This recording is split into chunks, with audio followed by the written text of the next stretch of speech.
Hi, everybody. Welcome to another Zoom Talk. I'm Hillary Raimo, and I'm here with my co-host, Tom Martin. And today we're talking with the brilliant Marcia Martin. She is a human potential movement pioneer, a global speaker, entrepreneur, executive consultant and coach, humanitarian author, transformational thought leader. She is CEO of Marcia Martin Productions. She's the executive development consultant of the Hard Rock Hotels International. She's co-founder of the Network of Transformational Leaders, co-creator of Transformational Leadership Council, and founder of Power of Speaking workshops. Boy, oh wow. boy, we're lucky to have her here today, right, Tom? She's absolutely fantastic. One of my favorite, two of my favorite people are here with me, so what could be better? Well, how can we go wrong? So we're here to talk today about options in this time of amazing change and transformation. So, Marcia, we're going to get right to it. What are we supposed to be doing? The biggest and the best thing and the most important thing right now that we're all supposed to be doing is keeping our vibration high. So you know if your vibration is high by the kind of emotional state you're in, if you're feeling content, if you're feeling excited, if you're feeling enthusiastic, if you're feeling in a good mood, if you're feeling loving, all of those are really high vibrational states. If you're feeling fearful, if you're feeling resentful, if you're feeling ungrateful, if you're feeling regretful, all of those are low emotional states. So what we want to do, because your emotional state really affects your immune system, so it's a really good time to keep your immune system in good shape, but also it's a great time to keep your mind in good shape, because this is a time of transformation and transition into a new space, and we should all be excited and thrilled that we're evolving and that consciousness is evolving and that we're going to a new, more workable way of being a human being. That sounds fantastic. Tom, what do you think about all that? Yeah, no, I think it's fascinating. I mean, there's certainly, challenges going on in the world right now, but it's also really seems like a time of great opportunity and possibility. And Marcia, I know you've been sort of there at the, at the heart of the personal development movement for many years with Werner Erhard and Jack Canfield and all the leaders you've brought into the organizations that you've started. I was just curious if there's like an evolution, you use the word evolution, an evolution for each of us waking up and like, well, maybe I don't need to go drive 2 hours to work in a cubicle for someone else. It's sort of what personal development means to me is that awakening of ourselves. Could you talk a little bit about that? Sure. Thank you so much. And it's so nice to be with you here, here, Tom. I really enjoy our friendship and our communication. This evolution is a time where people are waking up, and it's been foretold for many years as the coming of the age of Aquarius, as the time of awakening, as the time of enlightenment. And I think for me, how I best told it is, it's a time where human beings find out their inner power and where they awake to the possibility that we're all connected. That's been coming to us very, very seriously for a long time, but now people are starting to experience it and know that this is an ecosystem where we're all connected, we're all one, all is one. And so everything we do and everything we think affects the whole ecosystem. And we've been pretty much harming our ecosystem for some time. And so I think the universe just decided it needed a reset. And it said, okay, everybody go into the corner and sit for a while and meditate, be quiet, be still, and stop using those cars to get to work. And I think a lot of organizations and industries are going to evolve.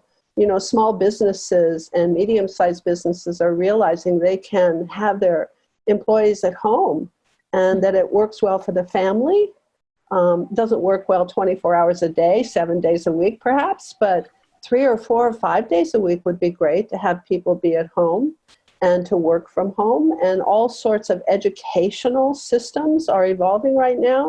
The teachers are really learning how to instruct their classes, whereas technology's been available to do education online for some time, but now we're actually applying it, we're interacting with it, we're finding out what works, and universities are putting money into getting laptops for their students rather than having to pay money for other things. So everything is really evolving to a place where it's more of a community-based care for others, do unto others as you would like them to do unto you kind of state of mind. So a lot of the prophecies from the past are being realized, and it should be, and for me it is, a time of celebration. I love how you put that, because I see two things going on here. I see people falling into fear, and then I see people not falling into fear. And the ones that aren't falling into fear are seeing it like you just described it. It's one of these things where the silver linings are more clear than ever before. But the people that are stuck in the fear, who can't seem to get out of it, who are in those lower vibration emotions, what do you advise them to do specifically to help transform those emotional energies to something of a higher vibration without denying their authentic emotional landscape? Because a lot of times people talk about being positive all the time, so they suppress all of that heavier stuff, or judge themselves for feeling it, or others judge them for feeling it. But as an artist, one of the things that I've learned to appreciate is the spectrum of emotional energy, because it comes out in different ways, as long as we don't stay there too long. How do you advise your clients or friends or family to be authentic in their emotional landscape, but also not stay there too long and move it into something else? Well, first of all, for me, it's how you look at what your emotional system is. And for me, it's a guidance system. So it's not something that manages me. It's something that I have, that I utilize and supports me for a particular purpose. So if a person can understand that they're in charge of their emotions, they can create the mood that they're in. They have choice in that. Things happen in the world. There are events. But when you go to a movie, you see lots of things happening, and you don't go crazy just because they're up on the screen. So you don't have to go crazy because they're happening in front of you. You can still choose how you respond. We always have at least one choice. How will I respond to this? I can't choose how this is happening, perhaps, but I can choose how I'm going to respond to it.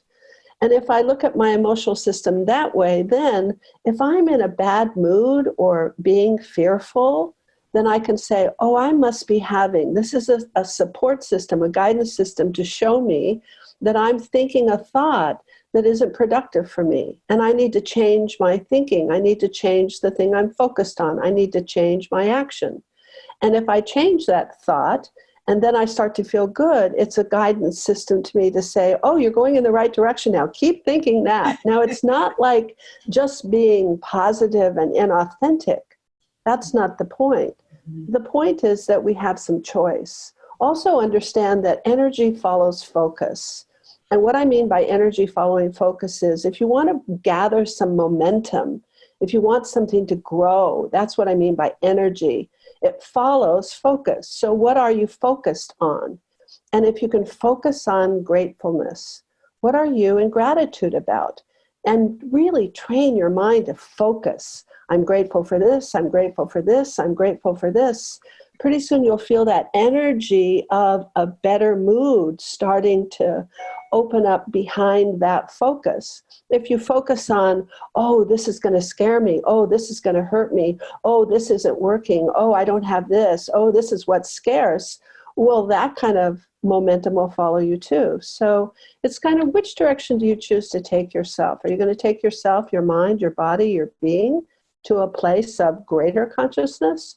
Or are you going to, kind of contract and walk backwards? It's a choice. And now people that haven't had the training, the three of us have had training for years, how to meditate, how to think, how to manage our emotions. And many people now have the opportunity to begin their training. So learn how to meditate. There's lots of apps. Go get the Calm app and learn how to meditate, or just practice being still for 5 minutes, just to train yourself in that kind of stillness. And your stillness itself will educate you. You'll start to find out you have answers yourself from an inner space. Rather than looking outside for your approval, look inside for answers to some of these fears that you have. So those are some things that people can do. Focus on what you're grateful for. Be still for a period of time and start to learn to meditate. Thanks, Marcia. Tom, you had a good question. You were talking about it before we started recording. Great time to ask, because I know you have to leave early. So Marcia and I are going to continue this conversation without you, but I want you to get your questions in before. Yeah, no, thank you. I appreciate that. Marcia, I think the first time that I had the pleasure of meeting you was when you were offering or presenting a 3-day, 2 or 3 day communication workshop up in Toronto, which was wonderful. And I still talk about many of the things that I learned there. And one that I especially loved, I was telling somebody just the other day, so like if you're in an office situation and your boss is like steam's coming out of his or her ears, like you said, you actually have a choice. You have to be sucked into that. It's like, I think you said, what a fascinating shade of red. I've never seen that shade of red before. Yes. So I love that, And so I was just wondering if you could add a little bit more about what you were saying. You were talking about ourselves and going within, learning and growing. Is there anything that we can do for the people in our lives? I mean, there are a lot of people right now experiencing fear and anxiety and all those de-energizing things that you mentioned, but is there anything that we can do to help them, support them? I think the most important thing right now for all of our loved ones is that we have generous listening. And a generous listener is someone who really is listening to you and is interested in what you're sharing, not interested in what they're going to say back to you. So they're kind of absent and wondering what they're going to say back. A generous listener is one that considers who you are as brilliant rather than judging you, and considers what you're saying as possible for you rather than it's impossible. And that opens up a lot of space for generosity to receive. And if you can receive some of the fears, some of the concerns, not address them, don't answer them, but just listen and acknowledge that you got it. You might say something like, "Oh, I understand. Oh, thank you for telling me that. Good. I get what you're saying. Oh, thank you." Just keep receiving. Don't put anything back in. And what happens is whatever's there for that person is released. It's almost like you have a full glass of water and you pour the water out of the glass. It's almost like you're emptying out the person by receiving in a generous way and acknowledging that you got it, the concerns and fears that they have. And you can watch and you can see they'll get to a place where they say, "Oh," and almost like they have a little more space. That's when they can go inside because they've got rid of some of those things that are distracting them, and they can find their own calmness. So that's something that you can do for your neighbors, for your family, for other human beings. Be a good listener. I love that. Thank you. Well, being a good listener is something I've been practicing. And in doing that, it's interesting to see people, sometimes they're uncomfortable with sharing and emptying out. And sometimes they're so thankful for it because they haven't had it before.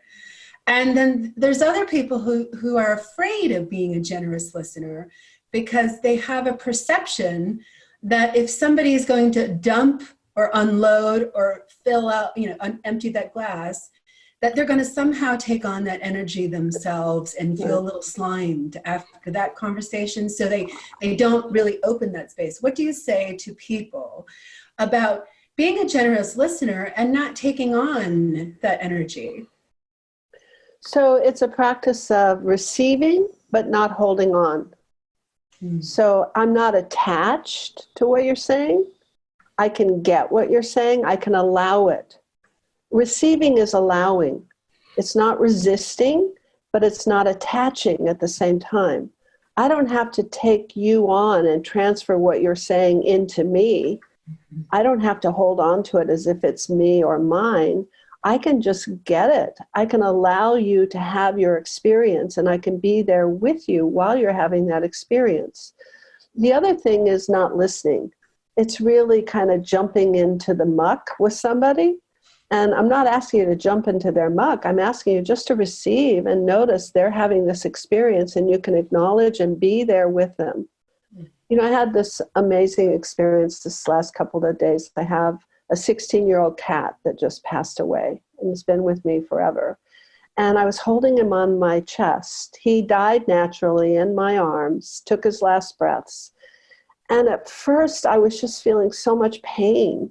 And I could tell that I was taking on the sadness. I was taking on the fight. And then I just thought, I'm just going to be here. And he's graced me enough to allow me to share this experience that he's going through. And so I just held him. And it was sad, but it wasn't, I was attached to it. I wasn't caught by it. I was experiencing it and then letting it go. And we can do that with everyone. It's not our emotion that they're sharing, it's theirs. So we can allow it, but not attach ourselves to it. I hope that helps a little bit. Is it similar to holding space? Holding space for somebody. Yeah. Holding space. That's a beautiful term. I love that. Difficult clients. Tom wanted to talk about. Yeah. Well, I don't know if that's not to name anybody. Might be, but I know. I hope they're not watching. Let's talk about businesses and clients, people who are business owners, small business or big business. What is your advice to people right now about structuring their businesses? I like how you talked about we're realizing what we don't need, and perhaps being home is better. And maybe we don't need to rent big office spaces anymore because people can be home. And the families benefit from that, and the kids benefit from being home from school because they're with their parents and they don't have to deal with some of the social anxiety that school situations can have sometimes. But clients that are really struggling right now to hold on to control of their company structures, maybe it's something else, but what do you say to them? Do you have the same advice to the ones in charge of these organizations that are trying to hold on to their employees or figure out how they're going to continue to make money and they're losing so much money every single day? What about that kind of anxiety on that level? Is it the same? Well, I think anxiety is anxiety. You can say, I'm anxious about this, I'm anxious about that. So it's the same in that sense. But there's some real things happening right now. People are used to having a certain amount of income. They have responsibilities. Companies have vendors. Companies have to pay their employees, and income is not coming in. They're having to let go of their employees. I mean, it's a whole dismantling of so many structures. So I guess one of the things that there's so many questions in what you just kind of put out there, but one of the things is, if you're going to see that there's a new way of holding business, so we will get through this. This is a time where things are changing, things are evolving, certain things that haven't worked, we know they don't work, and they're breaking down now. And so we don't have to be afraid to try to keep them in place. We know they're not working, so it's good news they're breaking down.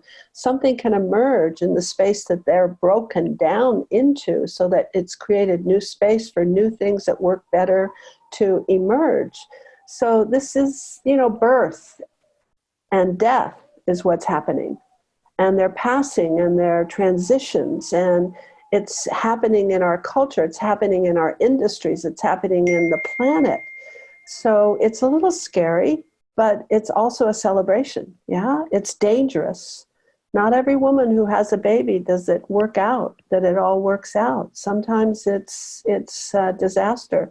Not every caterpillar turns into a butterfly. It's a very dangerous process when something transformed. It has to break down the old thing and to become nothing before it can be reconstituted into something more evolved. So it's not that it's not dangerous, but we don't have to be afraid of that. I mean, living is kind of dangerous, right? So what I would say to business people is to, first of all, allow the fact that things are growing and evolving, and to consider, rather than going back to and thinking about when we get back to normal, when things are back to normal. We're not going back to normal. This is not what's happening right now. We are moving forward into a new place. So focus on the future.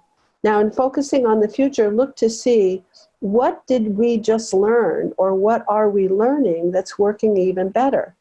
If I can take, for example, the fact that people can work from home, maybe 2 or 3 days a week, I can save money on big real estate expenditures. I can save gas and fumes when people coming to their little cubicle and don't have to drive there every day and drive back every night. But then also it has to be workable. How do I get my people together? Maybe I rent a smaller form of a building that we have our weekly meetings in, where we come together in community. But even more, how do I educate my people to be responsible about structuring themselves? You see, what happens right now is we almost let people be irresponsible because the structure we give them makes them kind of easy and comfortable, and they forget that they're responsible for their own time. They're responsible for their own actions. Now, well, the job tells me I come and I start at 9. Well, the job tells me I leave at 5. Well, the job tells me when to take lunch. Well, the job tells me what to do. I'm supposed to phone people. I'm supposed to write something. That's a structure that's been given to us. Now, the three of us have been entrepreneurs our whole lives. And so we've had to create our own structure and be responsible for that. We know that we need to create a structure. We need to say to ourselves, I'm committed to get up at this time. I'm going to take my exercise at this time. I'm going to organize my work at this time. Nobody's telling me that. Nobody's making me. I don't have a supervisor here. I have, a refrigerator. I'm the one that has to decide if I go and get fat or not in my refrigerator. Don't eat all your snacks, folks. Yeah, really. Don't eat all your snacks. Tom, I know you have to leave in a few minutes. Any questions? Yeah, one last question. I do apologize that I need to run that difficult client. No names, but anyway. So Marcia, I'm really excited that I know recently you launched a platform where you're sharing all of your lessons. Oh, and yes. You have so much knowledge that you share with everybody, which I keep absorbing. I'm so glad we're friends because I've been learning from you for years.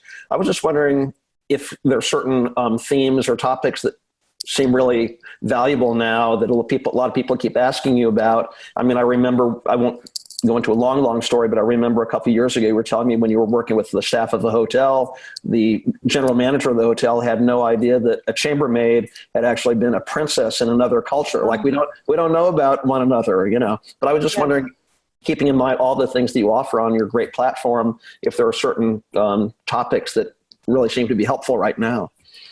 Well, I think, first of all, I do have this platform. It's marciamartinclub.com.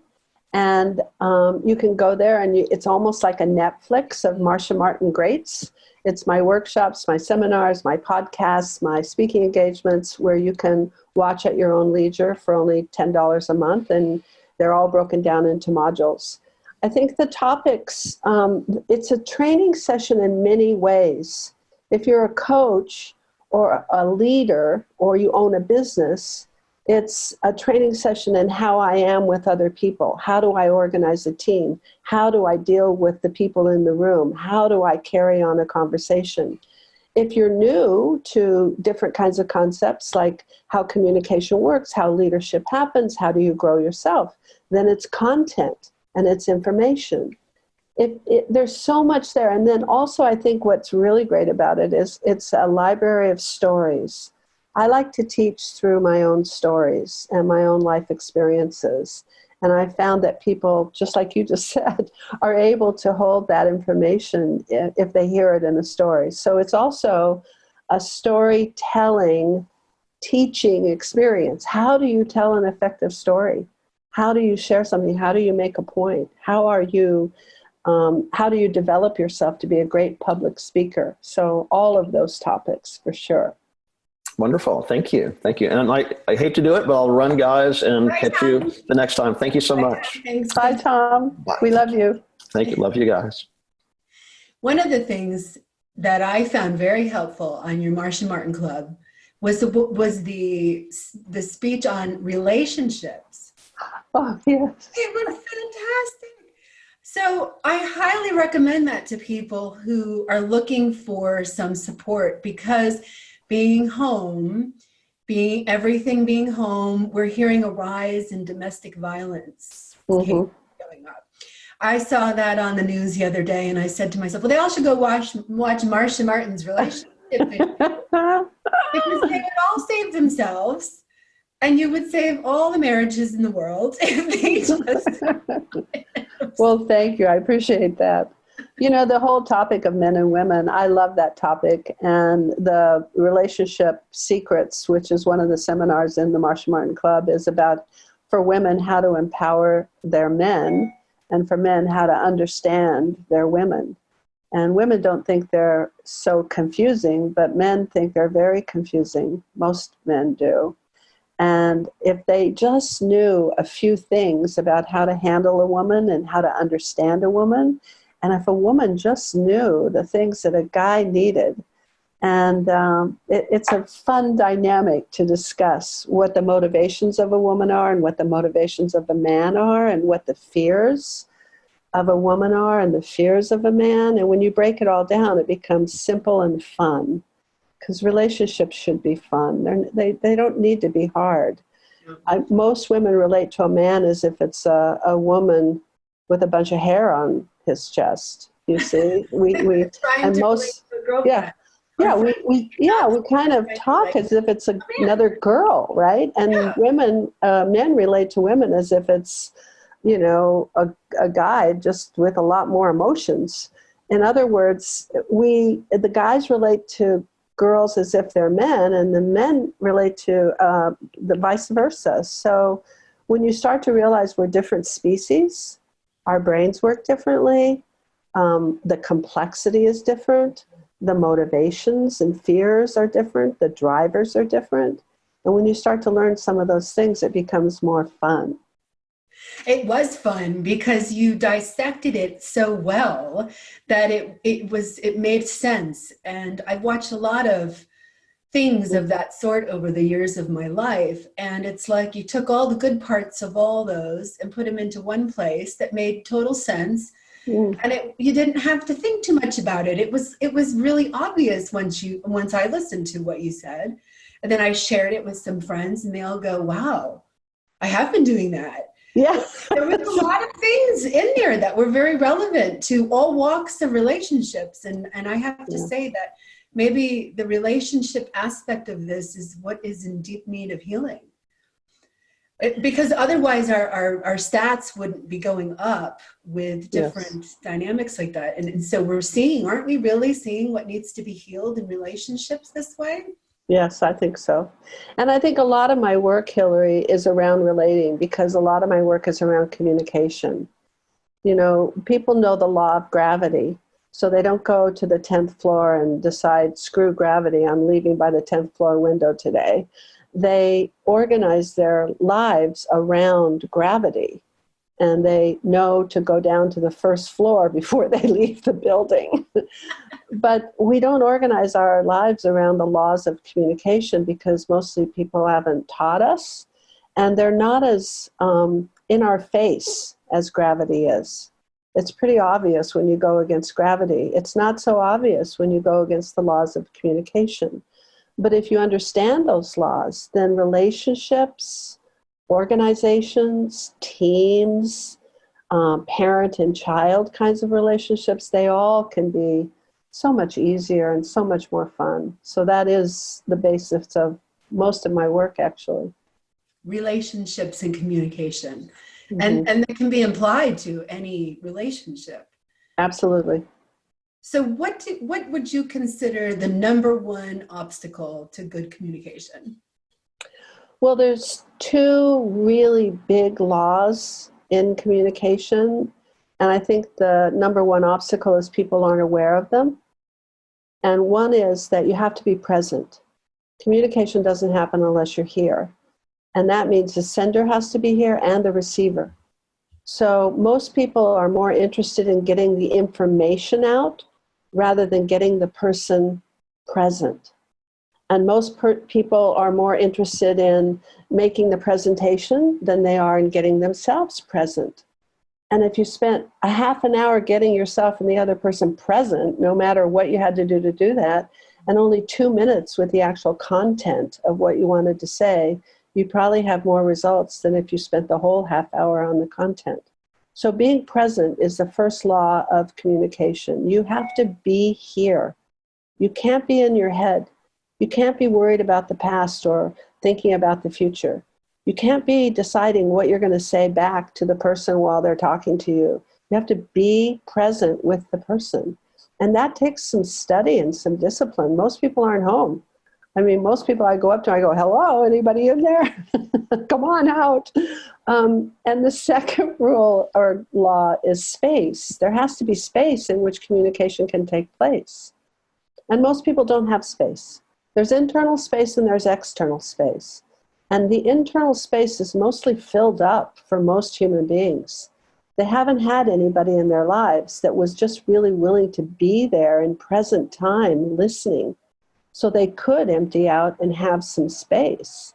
And we're also concerned about our resentments and our regrets and our losses and our abandonments and our past and our future and our fears and our doubts. And, it's just like, so much going on. And we're listening to that little voice as if it's a real person in there talking to us. So being able to learn how to create space in oneself so one can receive, and how to create space in another person so that that person has space so that we can share. Now, those two laws are the most important things. And the obstacle really is the fact that we don't know that. We're not aware of those laws. We've never been taught. Being present as one of the first laws.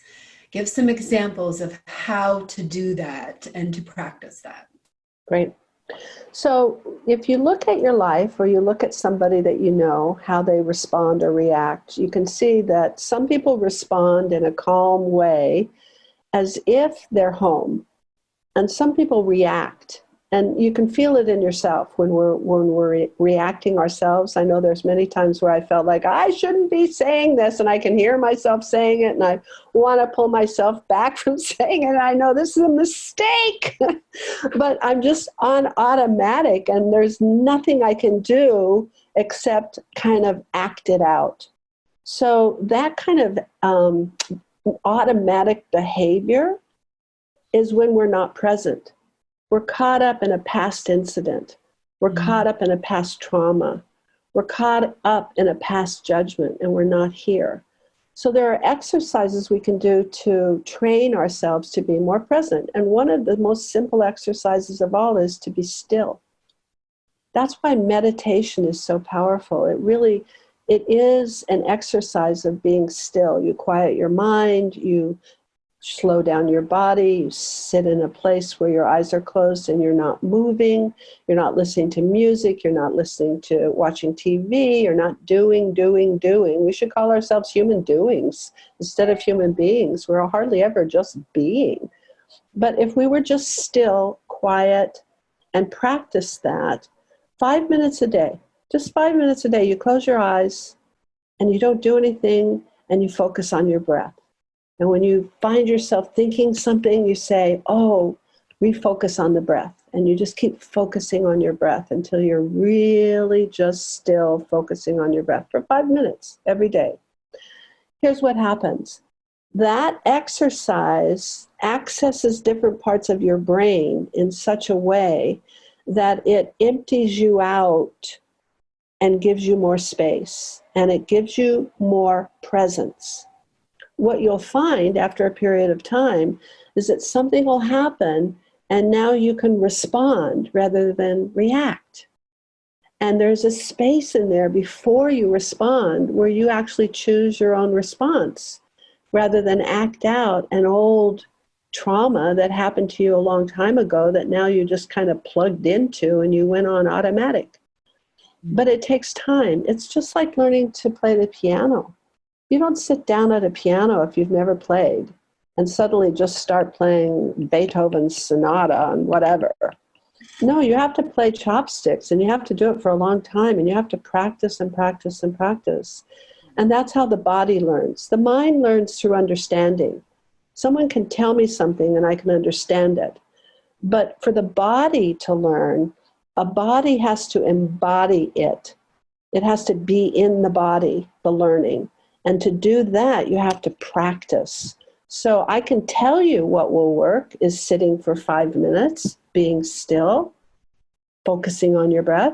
But to really get it in your body and to learn the skill like you learn the piano, you have to actually do it. And when you first do it, you're a beginner. And people don't like being a beginner because people like to be right. They like to look good and they like to know the answer. And that's not what beginners do. They're never right. They're always wrong. They look clumsy. They look bad and they don't know how to do it anyway. So they don't have the answer. So we resist being a beginner. So you have to be willing to be a beginner and then practice a new skill. And if you practice that 5 minutes a day, you will be able to be more calm, more present, and respond to your universe. I imagine it also fosters being grounded. Absolutely. Oh my gosh. I was reading some studies over the years about how you were talking about how our cells hold on to things and we have to move it into the body. And there's been some studies that trauma or things that have hurt us or affected us still stay in the cellular structures. So could it be that when we revisit those in any situation, it's in one more opportunity to bring it to the forefront, to the conscious mind, and to say, hey, you still need to heal this. This is still influencing you subconsciously. Not only bring it to the conscious mind, but bring it to the sensation of the body to actually feel it. I remember one time, one of my great teachers gave me a beautiful Longines gold watch. And I loved that watch. It was very expensive and very beautiful. And I happened to be in Aspen, Colorado at the time in the winter. I was leading a seminar there. And I remember being in the restaurant and looking at my wrist and seeing my watch and loving my watch. And then I remember getting up, paying for my lunch and going across the street and through the snow and getting over to the hotel and looking at my wrist and my watch was gone. That's how I felt. And I remember almost in slow motion when I noticed my watch was gone, how I shut down my whole body. I didn't want to feel the grief, the loss of my beautiful watch. And that's what we do when we have trauma. We shut down and push it away. So it's not just bringing it to our consciousness of realizing and being able to process. It's bringing the feelings into our body and actually having the courage to go through the feelings.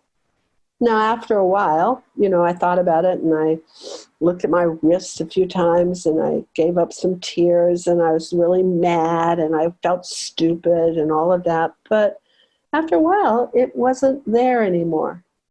That's a lot less of a trauma than if I have my mother die when I'm young, or my bicycle gets stolen when I'm a little boy or a girl, or all of those kinds of traumas take a little longer than just losing a watch.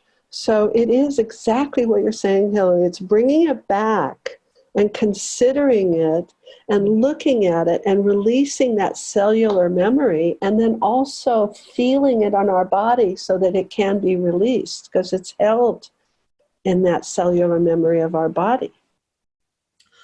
Would it be an opportunity for us to honor that as a healing process? I imagine people would say, well, what does that mean, revisit? Does that mean revisit, feel the pain, revisit, call the person that caused the trauma?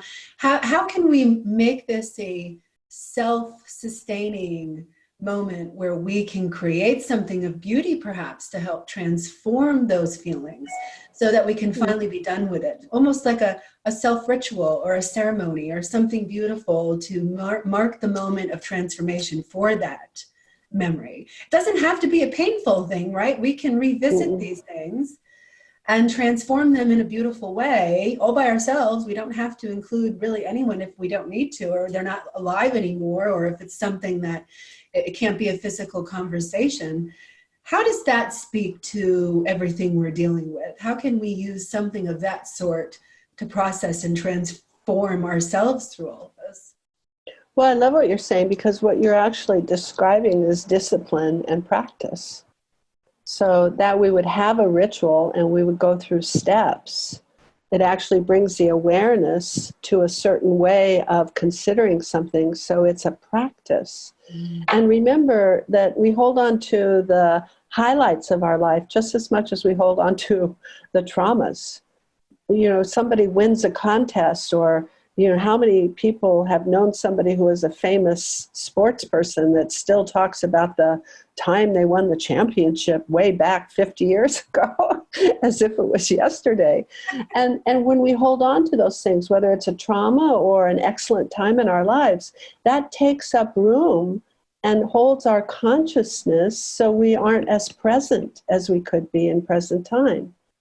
So I love that idea that you would have a ritual. And just what I do is I surrender. It's a surrender ritual where I forgive. I forgive myself and I forgive others. And I bring it to the place where I can let it go. And I know I can let it go the minute I can say, I forgive you. I don't need this anymore. I don't need to hold on to it to be right. I don't need to hold on to it to make you wrong. I don't need to hold on to it to punish myself. I don't need to hold on to it to punish you. I can let it go and forgive myself and forgive you. And that's a moment of surrender. Mm-hmm. So a ritual that says that happened is a beautiful thing. I feel better just talking about it. Let's talk about victimization. Let's talk about the tendency to have something happen to a person, and then they take it as the victim. How do you transform victim energy? I know we could probably apply what we've been talking to, but I think we need to put a little bit of extra time onto this, mm-hmm. because I have personally seen a lot of people posting on social media or talking about this where they feel victimized by losing their job. They feel victimized by the leadership of making these decisions.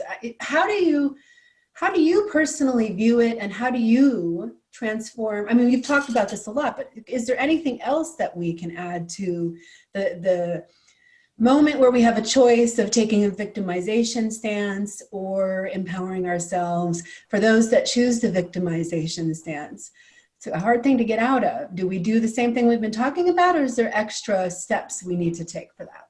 Great question. So first of all, before I actually address the question, I want to just remind people that there's this picture that you can find where there's an old woman, if you look at it one way, and then there's a beautiful young woman, if you look at it another way. You know which picture I'm talking about, right? There are ways where there's two things happening in the photo, and you can only see one or the other depending on how you're looking at it, right? Mm-hmm. So that's perspective. In other words, what shows up or occurs for me, whether it's that what occurs is the old woman, or what occurs for me, what do I see first? What do I see? What shows up is the young woman, depends on my perspective. They both exist at the same time, but I can only ever have one occur for me from a certain perspective in any one instant. So I use that as a metaphor that everything is in the universe. There's abundance and there's scarcity. There's things that work and things that don't work. There's being victimized. There's being at cause. All of those things exist. Now, what is going to show up? What's going to occur for me is going to depend on my perspective. So from one perspective, I can look at it that I was here and it's their fault and they shouldn't have done this to me. And then what occurs for me is I'm a victim. Or I could choose another way to look at it just as easily. All perspectives are valid. One's not more true than another. One's just a choice. I look at it this way, I look at it that way. But when I look at it this way, something happens where I see it a particular way, and now I have a particular way of holding it or a result. In other words, it shows up for me in such a way that I can use it to my benefit, or it shows up to me in such a way that I can have it use me. Now, what would work better, if I use it to my benefit or it uses me? Well, I'm going to use it to my benefit. So I choose a perspective. I'm not a victim here. Something happened in my best interest. Because I can get fired and see that as, or I can lose my job, or I can be at home, and I can see that as a benefit, and then I don't feel I'm a victim. Or I can look at it from the perspective They did it to me and I'm a victim. But what's going to be the most beneficial to me? I choose the perspective of it's a gift. Now, if you look at how the universe works, attracts. Mm-hmm. So vibration attracts the same vibration. Brilliance attracts brilliance. Victimy attracts victims. It's like, what vibration are you at? If I can raise my vibration, I'm going to attract things to me that are of the same vibration. Now, that's going to mean one of two things. Either they are beneficial to me as a lesson, or they're an opportunity for me to do my thing. Either way is great. So I'm not saying you're going to attract all the nice things. You might get fired. But if you look at it that, this must be something I needed in order to experience growth, so that I can be a bigger person, so that I can get the real job of my life. Maybe that's what's going on. I can look at it either way. I choose looking at it as if it's a gift. Is it the same thing as taking things personal? I think taking things personal is a little different, because even though it's about perspective, it's about when you take things personal, what you're saying is they're saying something about you. Okay? Mm-hmm. But how could they say anything about you? They're just sharing their perspective. And from their perspective, that's what's so for them.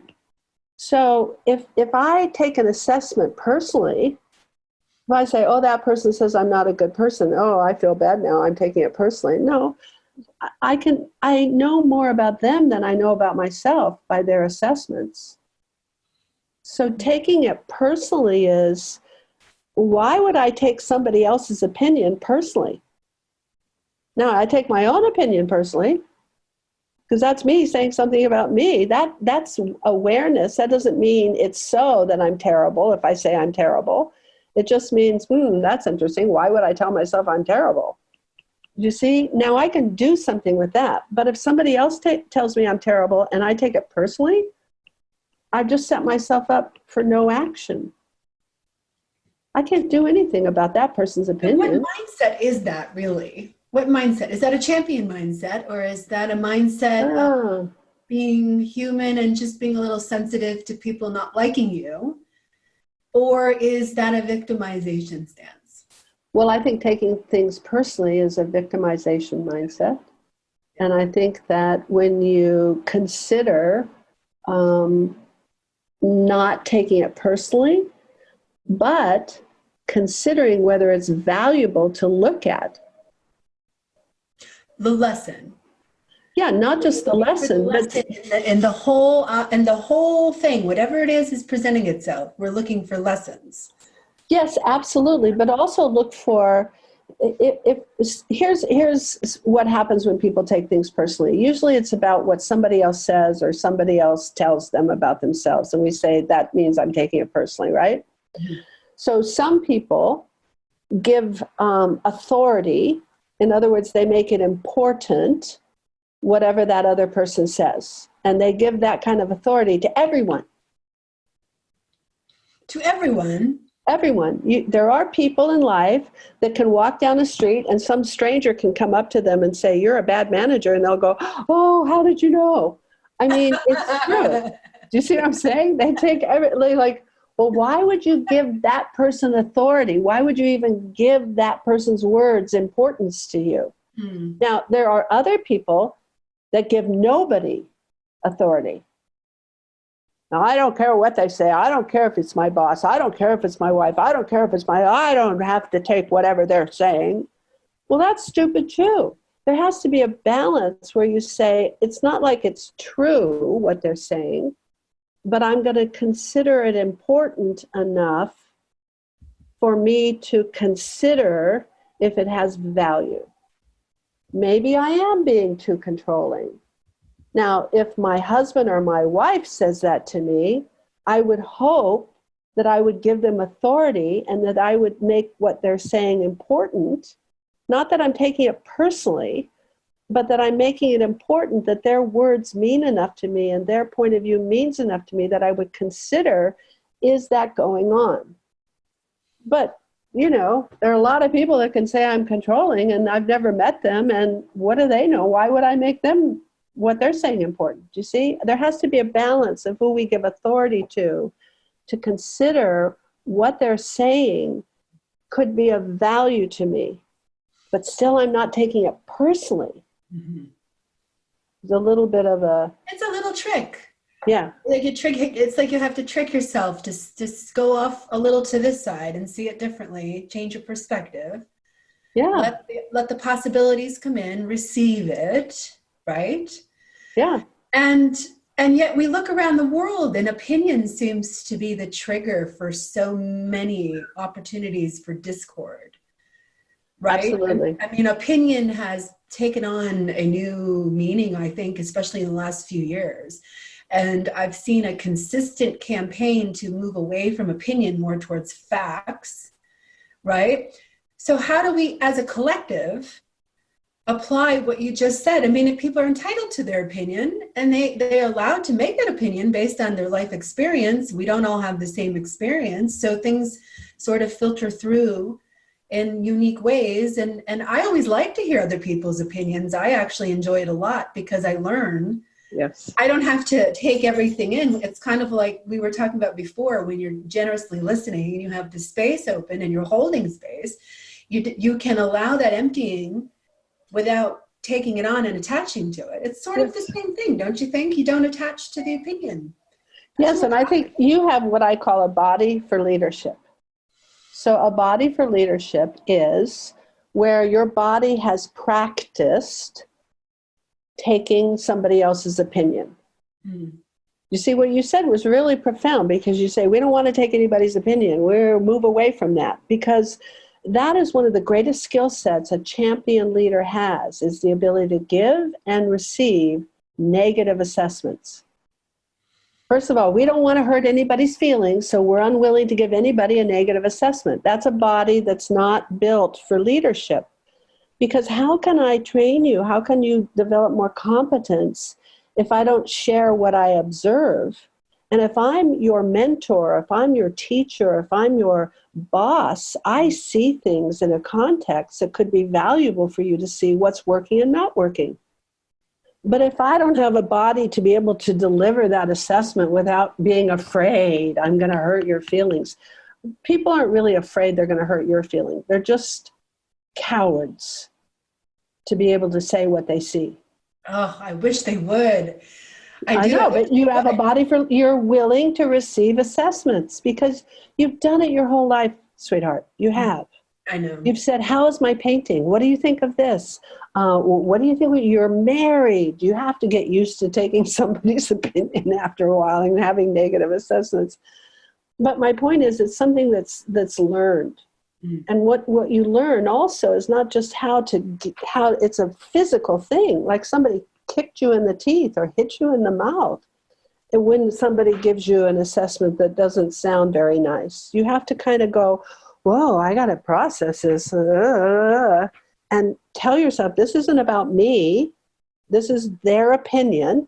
And they're giving it to me for a purpose, hopefully. Mm-hmm. So we say that's a grounded assessment if they're giving it to me for a purpose of my growth or our future together. It's an ungrounded assessment if it's just a drive-by assessment. I don't want to hear everybody's assessment. I don't care. What you think about me is none of my business. I want to be able to say that also. Drive-by assassination. Yeah, right, really. Well, I have been through a lot of experiences to get that skin where I actually now hope for the feedback. And when people have a negative reaction to something I say or do, I almost want to know why. Yes. Because it helps me to become a better person.